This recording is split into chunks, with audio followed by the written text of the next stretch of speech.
नमस्कार प्यारे विद्यार्थियों, ग्रामोत्थान ऑनलाइन एजुकेशन के यूट्यूब चैनल पे एक बार फिर से आपका स्वागत है। हमारी हिंदी की इससे पहले जो क्लास हुई थी उसमें हमने भाषा की उत्पत्ति के संदर्भ में और भाषा के बारे में जितनी भी बातें थी वो सब पढ़ ली थी।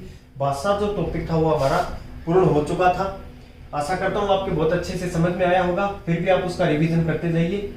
और हमारा जो भाषा, लिपि और व्याकरण 2 अंक भार का जो टॉपिक है उसमें हम दूसरा लेते हैं व्याकरण। आज हम पढ़ेंगे व्याकरण के बारे में। चलिए, क्या है व्याकरण देखना। मैं सबसे पहले आपको ये बताता हूं कि अभी एक बार आप हिंदी नाम भूल जाओ, हिंदी नाम एक बार आप भूल जाओ, केवल व्याकरण नाम याद रखो। इस व्याकरण को समझेंगे, उसके बाद में इसको हिंदी के साथ में जोड़ेंगे। व्याकरण हिंदी में इसे आप व्याकरण बोल देते हो, अंग्रेजी में इसे हम ग्रामर बोलते हैं, तो वही बात है। तो एक बार हम व्याकरण के बारे में, सबसे पहले इसका शाब्दिक विच्छेद अलग होता है, संधि विच्छेद अलग होता है, शाब्दिक विच्छेद अलग होता है। इसका शाब्दिक विच्छेद करेंगे, वी प्लस आ प्लस करण। इसका अर्थ होता है, अगर हम अलग अलग इसके टुकड़े करके इसको पढ़ेंगे तो हमारे सामने शाब्दिक विच्छेद के बाद में इसका पता चलेगा। तो ये इसका नॉर्मल आपको सामान्य तरीके से बताऊं तो होगा भली भांति समझना। भली भांति समझना क्या है व्याकरण?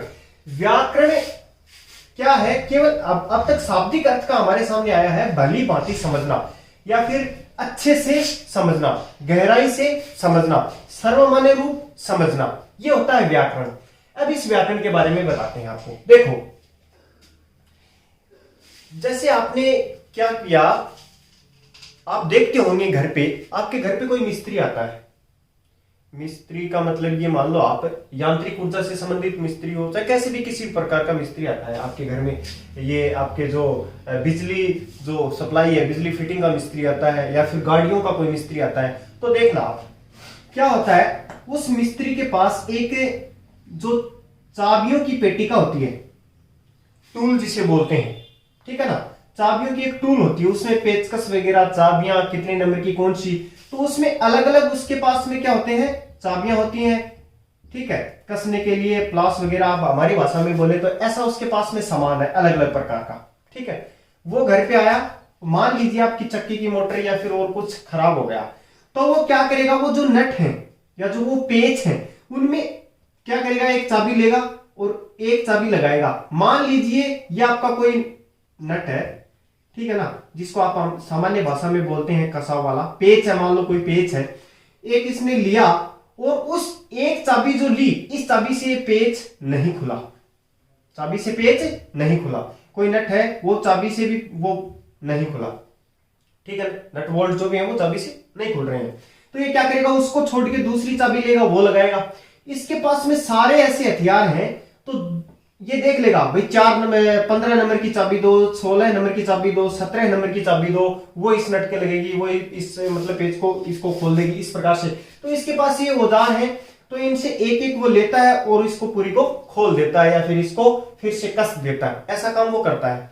ठीक उसी प्रकार व्याकरण भी क्या है, व्याकरण भी एक पेटिका है, एक ग्रंथ है, एक कृति है, एक रचना है, एक पुस्तक मान सकते हो आप इसको, ठीक है। इससे क्या होता है, जैसे कि आप किसी भी मोटर वगैरह को खोलने के लिए अलग अलग प्रकार की चाबियां आपने पेच वो काम में लिए था ना, उसी प्रकार व्याकरण भी क्या है, कोई भी जो भाषा है, ठीक है, व्याकरण के अंदर वो समस्त नियम मौजूद हैं जिससे हम किसी भी भाषा को शुद्ध बोलना, लिखना, पढ़ना क्या करते हैं। कोई भी भाषा ले लो, उसमें व्याकरण की क्या अहमियत होती है। जिस प्रकार किसी मोटर के नट बोल्ट पेच वगैरह खोलने के लिए उसमें से जो चाबियों की पेटिका होती है, उसमें से अलग अलग जिस नंबर का लगता है वही चाबी उठाते हैं और उस नट को खोल देते हैं। उसी प्रकार शुद्ध बोलना है तो वर्तनी संबंधी शुद्धि के नियम ले लेंगे इधर से। वाक्य को लिखना है तो वाक्य के पदक्रम का नियम व्याकरण से उठा लेंगे, ठीक है ना। फिर उसके बाद में आप कैसे भी बोलो, सकारात्मक नकारात्मक किसी प्रकार का वाक्य कैसे बनाना है उसके नियम यहां से उठा लेंगे। संधि युक्त पद कैसे बनाना उसके नियम इस व्याकरण से उठा लेंगे। तो जो हमें जैसी चाबी चाहिए थी वो इस पेटिका से उठा ली। तो भाषा को शुद्ध बोलने के लिए, शुद्ध लिखने के लिए, शुद्ध पढ़ने के लिए जो भी नियम चाहिए वो हम कहां से उठा लेते हैं? व्याकरण से उठा लेते हैं। उठाते हैं कि नहीं उठाते हैं? अब जो जिस भी नियम की आवश्यकता होती है वो कहां से उठा लेते हैं? व्याकरण से उठा लेते हैं। हमें ये कौन बताएगा कि शुद्ध कैसे बोला जाएगा, शुद्ध कैसे लिखा जाएगा, शुद्ध कैसे पढ़ा जाएगा? वो भी इस व्याकरण के अंदर ही है, वो भी इस व्याकरण के अंदर ही है। जैसे यहाँ पे मान लो 15 नंबर की कोई 15 नंबर का नट है, इसको खोलने के लिए तो यहाँ पे ये पेटी का ही बताएगी कि ये 15 नंबर का नट है और यहाँ से 15 नंबर की चाबी लो और इसे खोल दो। वैसे शुद्ध बोलना, शुद्ध लिखना, शुद्ध पढ़ना, ये सारी की सारी जो बातें हैं ये व्याकरण से ही, हम नियमों से ही सीखते हैं। तो व्याकरण एक प्रकार की कृति मान लो, ग्रंथ मान लो, पुस्तक मान लो, रचना मान लो, कुछ भी मानो, ठीक है। ये एक पूरा नियमों का शास्त्र है जिससे हम किसी भी भाषा को शुद्ध बोलना, लिखना, पढ़ना हम इससे क्या करते हैं? सीखते हैं। जैसी आवश्यकता होती है, हमें जैसी भी आवश्यकता, जैसे यण संधि बनानी है यदि प्लस अपि की, तो हम यहाँ व्याकरण के पास जाएंगे और यण संधि का नियम लेके आएंगे और यदि प्लस अपि की यद्यपि यण संधि बना देंगे, ठीक है। उसी प्रकार जैसे जगत प्लस ईश है, तो जगत प्लस ईश का क्या बनता है? हम व्याकरण के पास जाएंगे, व्याकरण में संधियों के नियम में लिखा मिलेगा और जगत प्लस ईश का हम जगदीश से बना देंगे। तो हम जैसा भी कोई भी शब्द बनाना हो, लिखना हो, बोलना हो, शुद्धि के रूप में, सर्वमान्य रूप हो, मानक रूप हो, वो हमें करना हो तो हम व्याकरण के पास जाते हैं, यहां से नियम उठाते हैं और उसे शुद्ध करते हैं। तो व्याकरण एक प्रकार की हमारे लिए क्या है? एक प्रकार का ग्रंथ है हमारे लिए। अब इस व्याकरण को मैं परिभाषित करूंगा, उससे पहले कुछ शब्द लिखता हूं, वो देखना। भली भांति समझना या फिर अच्छे से समझना, विश्लेषण करना। व्याकरण में विश्लेषण भी है। कोई भी शब्द आपको दे दिया जाए, ठीक है ना, कोई भी शब्द आपको क्या होता है? दे दिया जाए, फिर आपको बोलेंगे कि ये शुद्ध है या नहीं है, तो फिर आप उसका क्या कर सकते हो? व्याकरण के नियमों से क्या कर सकते हो? विश्लेषण भी कर सकते हो। कर सकते हो कि नहीं कर सकते हो? यही बात है। अब देखो व्याकरण के बारे में आगे क्या है व्याकरण।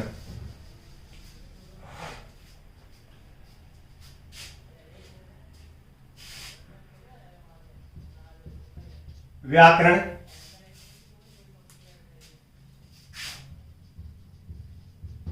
नियमों का एक शास्त्र है। व्याकरण क्या है? नियमों का एक शास्त्र है। व्याकरण बराबर कोई नियमों का शास्त्र है, ठीक है, या फिर ये नियमों का ग्रंथ है। आप जो भी नाम ले, नियमों का शास्त्र है, नियमों का ग्रंथ है, ठीक है, या फिर कोई कृति है, रचना है, पुस्तक है, आप कोई भी नाम दे सकते हो इसको, ठीक है। नियमों का शास्त्र है, ग्रंथ है। इसमें क्या होता है? इससे, जिससे हम क्या करते हैं? किसी भी भाषा को, कोई भाषा है, ये हिंदी भी हो सकती है, संस्कृत भी हो सकती है, अंग्रेजी भी हो सकती है, कोई भी भाषा की। मैं बात व्याकरण की कर रहा हूं, नहीं हिंदी की कर रहा हूं, हिंदी के साथ में जोड़ेंगे इसको, लेकिन मैं बात किसकी कर रहा हूं? व्याकरण की कर रहा हूं। कोई भी भाषा, ठीक है ना, इस भाषा के शुद्ध रूप, सर्वमान्य रूप, मानक रूप को व्याकरण नियमों का शास्त्र है, कोई ग्रंथ है, कोई रचना, जिससे हम किसी भी भाषा के शुद्ध रूप को, उस भाषा के सर्वमान्य रूप को, उस भाषा के मानक रूप को क्या करते हैं? शुद्ध बोलना, लिखना, पढ़ना सीखते हैं। दोबारा देखो, बिल्कुल आराम से देखो, क्या है व्याकरण? नियमों का एक शास्त्र है। व्याकरण नियमों का क्या है? कि शास्त्र है, मतलब एक शास्त्र है जिसमें बहुत सारे नियम लिखे हुए हैं। नियमों का एक शास्त्र है। हो गया यहां तक? ठीक है। इस नियमों के शास्त्र से होता क्या है? इससे किसी भी भाषा के, किसी भी भाषा के, नियमों का एक शास्त्र है जिससे किसी भी भाषा के शुद्ध रूप, उस भाषा का शुद्ध रूप कौन सा है?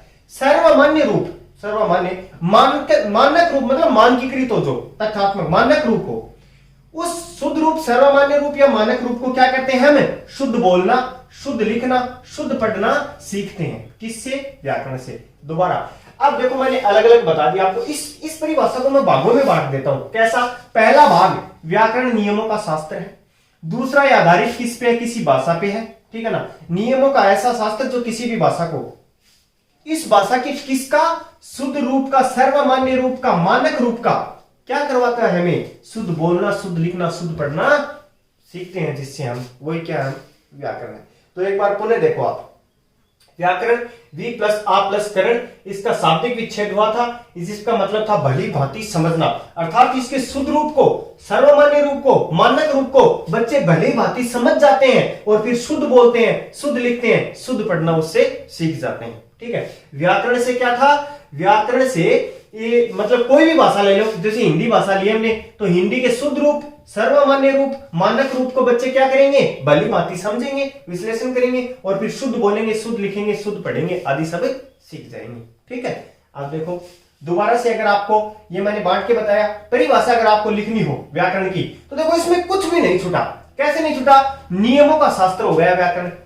ये किसी भी भाषा के क्या है? शुद्ध रूप, सर्वमान्य रूप, मानक रूप को क्या करता है? शुद्ध बोलना, शुद्ध लिखना, शुद्ध पढ़ना सिखाता है। बस ये परिभाषा है। आप अपने हिसाब से इसे कैसे शब्दों का रूप दे दो।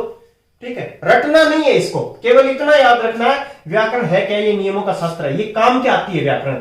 ये किसी भी भाषा के, ठीक है ना, उसका शुद्ध रूप हो, भाषा है तो शुद्ध रूप का, उसका सर्वमान्य, सर्वमान्य जो सर्वमान्य का मतलब इस हिंदी भाषा में सर्वमान्य का मतलब यह है कि आपने कोई शब्द लिख दिया, आप उसको शुद्ध मान, शुद्ध वो तभी होगा जिसको भाषा के सारे नियम मानते हो और सभी मतलब पूरा समाज जो समाज उस भाषा को पढ़ता हो वो उसे मान्य करता हो, वो उसे मान्य करता हो। जैसे कि मैं लिख दूं, यहां पे मैं लिख दूं, ऐसे लिख दिया मैंने स्कूल। अब सर्वमान्य नहीं है स्कूल, सभी इसको स्कूल नहीं मानते, केवल मैं ही मानता हूं, तो ये क्या है? अशुद्ध है। मेरे मानने से थोड़ी ना होगा, मेरे मानने से नहीं होगा। ऐसा जो सर्वमान्य हो, सभी जिसको मानते हो, मानक स्वरूप होना चाहिए, उसका मानक रूप हो, ठीक है ना, तो उसको क्या करते हैं? शुद्ध बोलना, शुद्ध लिखना, शुद्ध पढ़ना सीखते हैं। वही क्या है? व्याकरण है। वही क्या है? व्याकरण है। ठीक है, 2-3 बार इसको देख लेना आराम से। और इसमें अब देखो, इसमें रटने वाली बात तो है ही नहीं। बार बार पूछते हैं व्याकरण किसे कहते हैं? व्याकरण वो होती है जिसमें हम भाषा को बोलना, लिखना, पढ़ना सीखते हैं। नहीं, ऐसा करो, व्याकरण नियमों का शास्त्र है जिसमें हम किसी भी भाषा के शुद्ध रूप, सर्वमान्य रूप, मानक रूप को शुद्ध बोलना, शुद्ध लिखना, शुद्ध पढ़ना सीखते हैं। अब ये भाषा संस्कृत भी हो सकती है, ये भाषा हिंदी भी हो सकती है, भाषा अंग्रेजी भी हो सकती है, गुजराती भी हो सकती है। ठीक है, कोई सी भी भाषा हो सकती है। अब देखो आगे,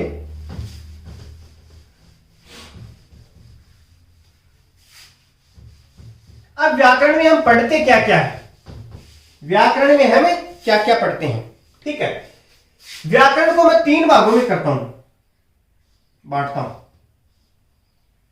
3 भागों में बांटता हूं। उच्चारण, लेखन और प्रयोग। उच्चारण, लेखन और प्रयोग। देखो, व्याकरण से हम उच्चारण सीखते हैं, शुद्ध उच्चारण, शुद्ध लिखना भी सीखते हैं। ठीक है ना, इसका प्रयोग कैसे आता है? व्याकरण हमारे मतलब किस प्रकार से हमें व्याकरण की महत्वता को कैसे दर्शाते हैं? तो 3 पायदान है इसके, उच्चारण के द्वारा, फिर इसमें लेखन के द्वारा, ये 2 काम हो गए, और फिर इसका हम क्या करते हैं? प्रयोग में लेते हैं। ठीक है ना, शुद्ध उच्चारण करते हैं, शुद्ध लिखते हैं, ठीक है ना, शुद्ध उच्चारण करने की बहुत कोशिश करते हैं, फिर शुद्धि तक पहुंचते हैं, शुद्ध लिखने की बहुत कोशिश करते हैं, फिर शुद्धि तक पहुंचते हैं, और फिर वास्तव में उसका क्या आता है? हमारे दैनिक व्यवहार में उसका क्या करते हैं? प्रयोग करते हैं। दैनिक व्यवहार में क्या करते हैं? उसका प्रयोग करते हैं। तो ये इसकी कर्म है।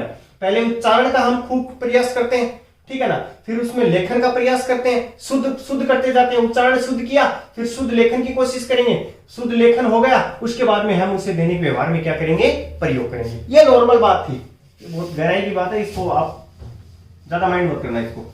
ठीक है, अब व्याकरण में किस प्रकार व्याकरण का अध्ययन किया जाता है? तो व्याकरण का अध्ययन 3 क्रमों में होता है, वर्ण, शब्द और वाक्य। इन 3 क्रमों में व्याकरण का अध्ययन होता है। पूरी व्याकरण आ गई, वर्ण में, शब्द में और वाक्य में पूरी व्याकरण आ जाती है, कुछ भी नहीं छूटता। 3 क्रमों में, वर्ण, शब्द और वाक्य, इन तीनों में। अब देखो पूरी व्याकरण इनमें कैसे आ गई? वर्ण में देखो, वर्ण की उत्पत्ति कैसे हुई। ठीक है, अब देखो इसमें अलग अलग होगा, स्वर, व्यंजन। स्वर अलग, व्यंजन अलग। स्वर कितने होते हैं? व्यंजन कितने होते हैं? ठीक है ना, कौन कौन से स्वर ह्रस्व है, कौन कौन से मूल है, कौन कौन से, ठीक है ना, संयुक्त स्वर, जैसे कि मैंने लिख दिया ए, मूल स्वर है ए धन ई, इसका हम बनाते हैं ए, ये कौन सा हो गया, संयुक्त हो गया। तो इस प्रकार से अलग अलग स्वरों के बारे में, स्वरों की संख्या कितनी होती है, स्वरों की संख्या कितनी होती है, ये सारी चीजें पढ़ते हैं। ठीक है, उसके बाद में व्यंजन कितने होते हैं, व्यंजनों में वर्गीय व्यंजन जैसे क से लेकर मैं तक क्या है, वर्गीय है। ठीक है, फिर हमारे ये कौन से आ गए, अंतःस्थ आ गए। से कौन से आ गए, ये रेलव अंतःस्थ आ गए। से किस में आ गए, ऊष्म में आ गए। बहुत गहरी, इसको कोई ज्यादा वो नहीं है इसका, ये तो नॉर्मल बातें हैं, छठी क्लास से आप पढ़ते आ रहे हो, लेकिन मैं एक बार पुनः इनका आपके सामने रिवीजन कर रहा हूं। ये अंतःस्थ में आ गए, से किस में आ गए, ऊष्म में आ गए। फिर आपके सामने क श, इनका क्या बनाया आपने, अक्षय। अगर ये यहां पे ये हलंत होता तो ये अक्षय भी हलंत होता। अगर ये स यहां पे, अगर ये स की जगह यहां पे ऐसे होता तो ये अक्षर भी क्या होता, इस प्रकार से होता। तो ये एक संयुक्त अक्षर जिनको आप संयुक्त बोलते हो। ठीक है, इस प्रकार अक्षर तरह, त, र, त्र, ज, इ, गे, श, र, स्र, इस प्रकार संयुक्त पढ़ते हो आप। फिर इसके बाद में विसर्ग, अयोगवा जो जिनको बोलते हैं वो पढ़ते हो। तो ये जो नॉर्मल वर्णमाला है उसके बारे में सारा का सारा ज्ञान व्याकरण के वर्ण टॉपिक में आता है। वर्ण जब पढ़ते हो तो स्वर, व्यंजन, ये सारी चीजें, इनका उच्चारण स्थान पढ़ते हो। ठीक है, उच्चारण स्थान आपके काम की चीज नहीं है, ये उच्चारण स्थान पढ़ते हो। तो आदि सारी की सारी जो बातें हैं वो किस में पढ़ते हो आप, स्वरों में पढ़ते हो। उसके बाद में शब्द, प्रयोग के आधार पर शब्द कितने होते हैं, रचना के आधार पर शब्द कितने होते हैं। ठीक है, अब शब्दों की उत्पत्ति, तो ये बहुत सारी बातें हैं, इन शब्दों के अंदर आप पढ़ते हो। फिर वाक्य आते हैं, वाक्य के अंदर वाक्य कितने प्रकार के होते हैं। तो कक्षा 12 है, उसमें जो 2 अंक भार है आपका भाषा, लिपि और व्याकरण में, उसमें ये नहीं पूछा जाता है, उसमें ये भी नहीं पूछा जाता है कि रचना के आधार पे शब्द कितने प्रकार के होते हैं, उत्पत्ति के आधार पे कितने प्रकार के होते हैं, वाक्य के कितने प्रकार होते हैं, वाच्य किसे कहते हैं, ये नहीं आता है, ये नहीं आता। उनमें केवल इतना आता है कि व्याकरण में किन किन का अध्ययन करते हो, तो उसमें आप वर्ण का, शब्द का और वाक्य का, इन 3 कर्मों में हम अध्ययन करते हैं। वर्णों में जिसमें स्वर व्यंजन की उत्पत्ति है, ठीक है ना, उनके उच्चारण स्थान के बारे में अध्ययन करते हैं। और फिर शब्दों में उत्पत्ति के आधार पर शब्द कितने होते हैं, प्रयोग रचना के आधार पर शब्द कितने होते हैं, इस प्रकार से वाक्य कितने प्रकार के होते हैं, वाच्यों के बारे में, इन सब आदि का ज्ञान हम इनमें ग्रहण करते हैं। ठीक है ना, ध्वनि की इकाइयां वगैरह है तो वो एक अलग बात है। तो ये थी हमारे व्याकरण का टॉपिक था हमारे सामने, व्याकरण किसे कहते हैं, फिर व्याकरण की हमने परिभाषा, और फिर व्याकरण में अध्ययन 3 बिंदुओं से पूरी व्याकरण का अध्ययन होता है, वर्ण से, शब्द से और वाक्य से। ठीक है, तो ये हमारा व्याकरण टॉपिक आज कंप्लीट हुआ। केवल व्याकरण में तो इतना ही है कि व्याकरण की एक तो कहते किसे, व्याकरण की परिभाषा क्या है, और फिर व्याकरण में अध्ययन किन किन का किया जाता है। तो देखो मैं 3 नाम लेता हूं, वर्ण, उसके बाद में शब्द और उसके बाद में वाक्य, इसमें पूरी व्याकरण आ जाती है। ठीक है, अब इससे जो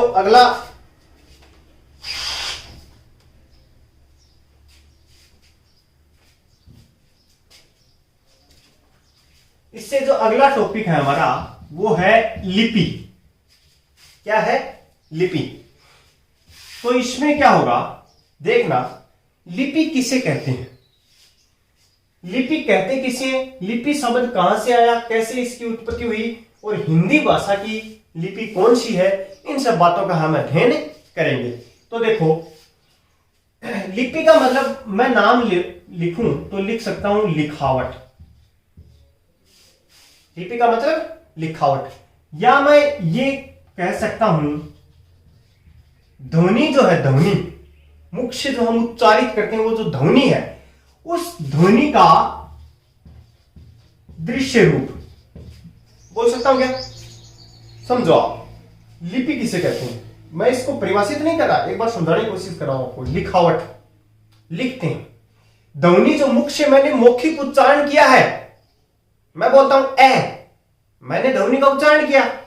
अब इस ए का दृश्य रूप जिसे आप देख सकते हो वो रूप, वो क्या कहलाता है? लिपि कहलाता है। या फिर इस ध्वनि को मैं किसका रूप दूं? चिन्ह का रूप दूं। किसका रूप दूं? चिन्ह का रूप दूं।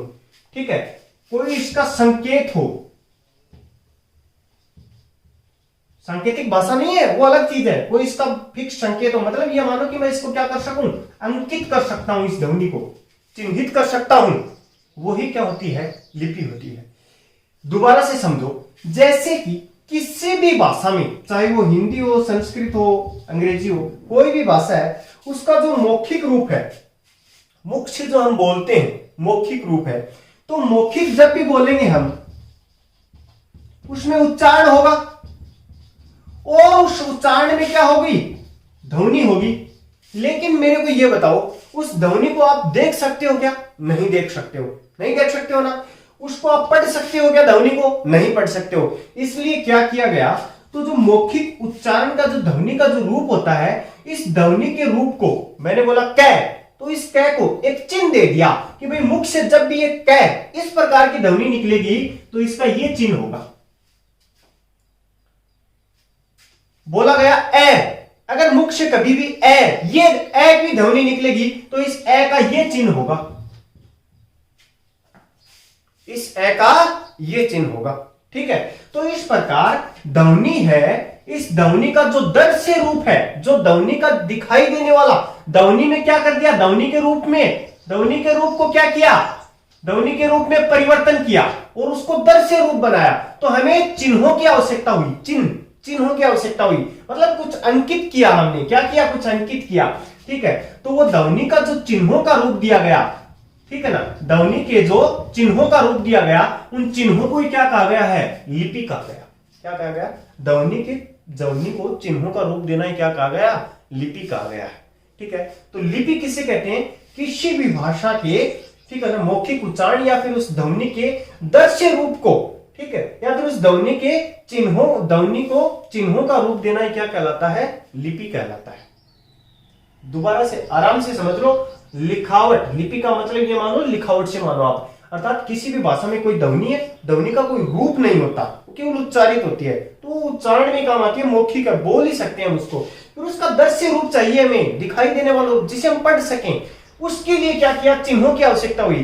तो इस ध्वनि को जो चिन्हों का रूप दिया गया है, उनको क्या कहते हैं? लिपि कहते हैं। क्या कहते हैं उसे? लिपि कहते हैं। अब देखो आगे, ध्वनि को किसी भी भाषा में ध्वनि को चिन्हों का रूप देना ही क्या है? लिपि है। अर्थात ध्वनि का दृश्य रूप ही क्या होता है? लिपि होता है। ध्वनि का दृश्य रूप ही क्या होता है? लिपि होता है। अब देखो, हमारी जो हिंदी भाषा है, इस हिंदी भाषा की लिपि है, वो हिंदी भाषा की जो लिपि है वो है देवनागरी लिपि। कौन सी लिपि है? देवनागरी लिपि। ठीक है, देवनागरी जो लिपि है, ये देवनागरी लिपि, इसकी उत्पत्ति कैसे हुई? इसकी कौन कौन सी विशेषताएं हैं? देवनागरी लिपि की उत्पत्ति कैसे हुई? इसकी विशेषताएं कौन कौन सी हैं? फिर इसी देवनागरी लिपि में कौन कौन सी भाषाएं बोली जाती हैं? नहीं सॉरी, कौन कौन सी भाषाओं में देवनागरी लिपि का प्रयोग होता है?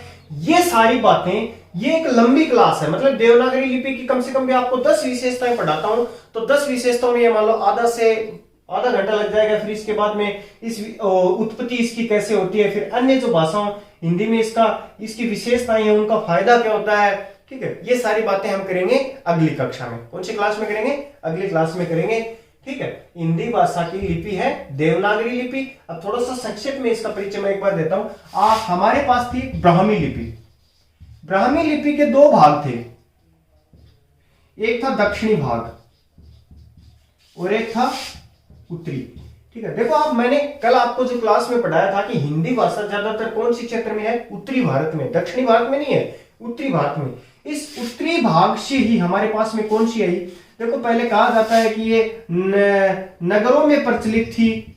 ठीक है, वेदों के अंदर संस्कृत का जो प्रयोग हुआ था, इसलिए इसका नाम दे दिया गया देव, और फिर नगरों के कारण इसको नागरी कह दिया गया। तो इस प्रकार ऐसी मान्यताएं हैं हमारे पास। इस प्रकार इसका नाम हो गया देवनागरी। गुप्त काल से जोड़ी मानी जाती है। तो फिर इस प्रकार नगरों में प्रयोग होती थी। वेदों में प्रयोग होने के कारण देव नाम जोड़ दिया गया, साथ में नगरों में नागरी, इसका नाम हो गया देवनागरी। ठीक है, इस देवनागरी की विशेषताएं हैं, ये कैसे लिखी जाती है, कैसे इसके चिन्ह हैं, एक चिन्ह के लिए, एक ध्वनि के लिए एक ही चिन्ह है या ज्यादा है। ठीक है, ये सारी बातें अन्य भाषाओं में एक ही ध्वनि के लिए, जैसे कि अंग्रेजी की मैं बात करता हूं, अंग्रेजी में आप कै लिखते हो, कै, तो कै को देखो कैट लिखते हो तो सी नाम आता है, कै के लिए के भी आता है कि नहीं आता है। तो एक ध्वनि के लिए, कै के लिए आपने अंग्रेजी की जो रोमन लिपि है, उसमें सी भी प्रयोग कर लिया और के भी प्रयोग कर लिया। आपको जय लिखना, जय, तो जेड भी लिख देते हो, जे भी लिख देते हो, जेड से भी जय बोला जाता है और जे से भी बोला जाता है ना। तो एक ही ध्वनि जय के लिए कितने चिन्ह हो गए। अन्य भाषा जैसे अंग्रेजी भाषा की लिपि में जेड भी हो गया, जे भी हो गया, लेकिन हिंदी में ऐसा कभी नहीं होता। जय के लिए कोई अन्य चिन्ह है क्या? इस जय के अलावा कोई अन्य चिन्ह नहीं है ना। तो इस प्रकार इसमें एक ध्वनि के लिए एक ही संकेत है। बहुत सारी इसकी विशेषताएं हैं, उन्हें गहनता से पढ़ना होगा, क्योंकि लगभग क्या होता है कि पीछे के परीक्षाओं को जो पेपर हैं उनको अगर हम ध्यान से देखेंगे तो अब की बार देवनागरी लिपि है, इसकी विशेषताओं के बारे में प्रश्न बनने की पूर्णतया संभावना है, ये मानो आप। तो वो क्लास लेंगे हम कल। धन्यवाद।